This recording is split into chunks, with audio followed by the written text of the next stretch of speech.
4 hari berturut-turut dilaporkan bahawa jumlah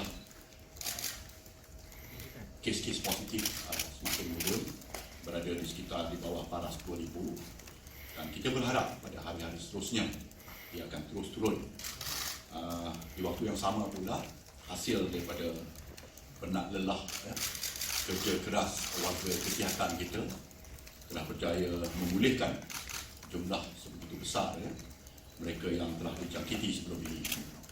Jadi ini adalah petanda-petanda yang amat baik, begitu positif sekali. Tapi di sini bagi pihak PDRM, kami memikul satu tanggungjawab yang amat berat.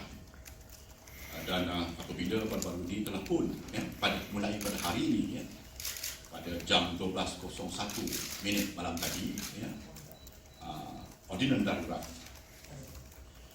Darurat Pencegahan dan Pengawalan Penyakit Berjangkit Pindaan 2021 telah pun diwakilkan. Sebelum ini, Ke Bawah Duli Yang Maha Mulia Sri Paduka Baginda Yang Di-Pertuan Agong telah pun masyurkan ordinan ini, dan kuat kuasanya diwakilkan mulai pada jam 12.01 malam tadi. Jadi paling menarik sekali di dalam ordinan ini ialah tentang beberapa pindaan, pindaan terhadap yang paling menarik perhatian ialah tentang nilai compound yang dinaikkan daripada RM1,000 kepada RM10,000. Ini menimbulkan kejutan kepada orang ramai. Tapi barang ingat, mesti kita ingat bahawa spiritnya, semangatnya di sebalik pindaan ini dibuat adalah semata-mata untuk terus mengingatkan kepada orang ramai, bahawa perang terhadap COVID-19 ini masih belum muktamad. Di sebalik pengumuman oleh Tan Sri DG Kesihatan, bahawa statistik harian itu menunjukkan penurunan, tetapi pada bila-bila masa dia akan berubah balik kepada keadaan yang buruk, sebagaimana berlaku dengan gelombang 3 ini. Inilah yang nak kita elakkan. So, keputusan yang telah dibuat untuk menaikkan nilai compound ini tidak ada kena-mengena dengan niat untuk nak menghukum orang ramai berlebih-lebihan, ataupun dengan niat untuk membolehkan kerajaan mengutip wang daripada orang ramai. Tidak. Semangatnya adalah semata-mata untuk menyedarkan orang ramai bahawa virus ini masih berada di mana-mana. Sekiranya kita lupa, sekiranya PKP yang telah dikenakan sejak sebulan yang lalu tidak dipatuhi, maka pada bila-bila masa keadaan akan berubah kepada jauh lebih buruk daripada yang telah kita lalui. Selama ini saya telah menghadiri semua mesyuarat berhubung dengan COVID ini di peringkat MKN ataupun peringkat jawatan kuasa darurat tadi. Pembentangan oleh Tan Sri Ketua Pengarah Kesihatan itu amat meyakinkan, sebab modul-modul yang telah dibentangkan oleh beliau itu terbukti benar. Contohnya, sebelum diputuskan untuk dilaksanakan PKP 2.0 baru-baru ini, beliau telah membentangkan satu modul di mana sekiranya langkahan yang drastik tidak diambil oleh kerajaan, oleh pihak berkuasa untuk mengenakan PKP 2.0 ini, di mana melarang orang ramai untuk membuat perjalanan-perjalanan antara negeri, antara daerah misalnya, di mana tempat-tempat yang teruk dilanda oleh wabak ini, maka keadaan akan menjadi lebih teruk. Pada ketika itu, kita statistiknya mencecah di antara 3,000, 4,000 dan ada 2 kali yang naik kepada 5,000. Dan pada modul yang dibentangkan oleh Tan Sri DG tersebut yang mengatakan bahawa sekiranya PKP ini tidak dilaksanakan untuk 2 minggu, keadaan akan menjadi begitu gawat dan kes-kes positif akan mencecah kepada 10,000 setiap hari. sekiranya ini berlaku, maka runtuhlah sistem kesihatan seluruh negara, di mana wad-wad tidak mencukupi untuk mereka ditempatkan di situ. Alat bantuan pernafasan tidak cukup. Sebab itulah ordinan darurat ini dibentangkan, dibahaskan, dibincangkan dan seterusnya diangkat untuk dimasyurkan oleh bawah dulu Dibantu Kebajikan yang utama itu. Dan akhirnya ordinan ini diwakilkan dan mulai hari ini ia dikuatkuasakan. So saya ingin menyentuh tentang kompaun RM10,000 yang telah ditetapkan ini. Saya merayu menggesa orang ramai supaya tidak gempar, jangan takut pada undang-undang. Apa juga undang-undang, sehingga ada pun yang boleh dijatuhkan hukuman gantung ke, jangan kita takut. Sebaliknya, apa yang perlu kita buat, jangan kita langgar undang-undang tersebut. Arahan-arahan tentang melarang orang untuk membuat pergerakan melintas negeri begitu senang sekali dipatuhi. Ada caveatnya di situ. Maknanya bukan hanya 100% orang tak boleh pergi, kecuali mereka yang mempunyai alasan-alasan yang dibenarkan. Contohnya dalam hal-hal kecemasan, hal-hal kematian, untuk perubatan bagi suami isteri yang terpisah jauh, dan ada juga kelonggaran yang telah pun diberikan. So senang sangat untuk dipatuhi. Kawal nafsu kita. Nafsu hendak balik kampung setiap hujung minggu, balik kampung bila ada cuti sedikit. Kita mendedahkan diri kita pada risiko jangkitan ini, membawa ahli keluarga kita dari satu tempat ke satu tempat. Telah pun didedahkan oleh statistik Kementerian Kesihatan yang menunjukkan wujudnya kluster-kluster menyeberangi sempadan antara negeri kita.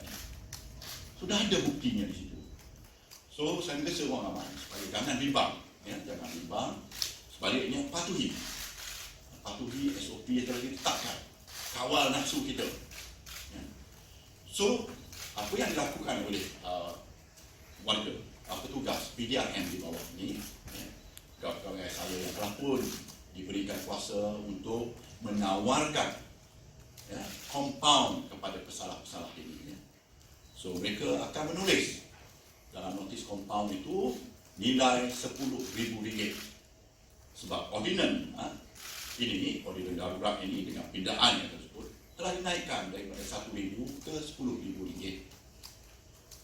Daripada pesalah-pesalah yang tak memakai pelitup muka, yang tidak menepati social distancing, penjarakan sosial, premis-premis yang tidak menyediakan peralatan mengukur suhu badan, yang tidak menyediakan sanitizer misalnya, yang membenarkan orang berpusu-pusu di dalam itu tanpa kawalan, premis-premis hiburan yang menjalankan aktiviti yang tanpa lesen itu lain undang-undangnya, tetapi yang melanggar PKP tadi, semuanya akan dituliskan di situ notis kompaun tersebut, tawaran kompaun tersebut RM10,000. Dan di dalam itu juga akan ditulis anda diberikan satu tempoh untuk 2 minggu waktu bekerja, 2 minggu untuk menyelesaikan kompaun ini. Dan perlu diingat, pegawai polis tidak diberikan kuasa untuk nak mengenakan seseorang itu sama ada RM10,000 ke, RM5,000 ke, RM3,000 ke, tidak ada kuasa itu diberikan kepada mana-mana pegawai polis di Malaysia. So dalam notis tersebut akan ditulis RM10,000. Tetapi sebagaimana yang telah saya sarankan sebelum ini bersama dengan tuan-tuan dan puan-puan, sasaran kepada nilai tinggi kompaun ini sebenarnya ditujukan kepada mereka yang saya sebutkan sebagai pesalah-pesalah berulang yang degil. Saya agaknya nak membangkitkan isu ini tadi, nak mendedahkan apa yang berlaku di bawah. Saya tak malu. Di waktu yang sama saya menghargai khidmat yang telah diberikan dengan penuh gigih oleh sebahagian besar daripada petugas-petugas PDRM di bawah ini, dengan bantuan Angkatan Tentera, Rela, Angkatan Pertahanan Awam, yang begitu gigih di bawah. Saya hargai. Tetapi ada yang sekelompok yang sebegini yang mengambil ringan tentang tanggungjawab mereka.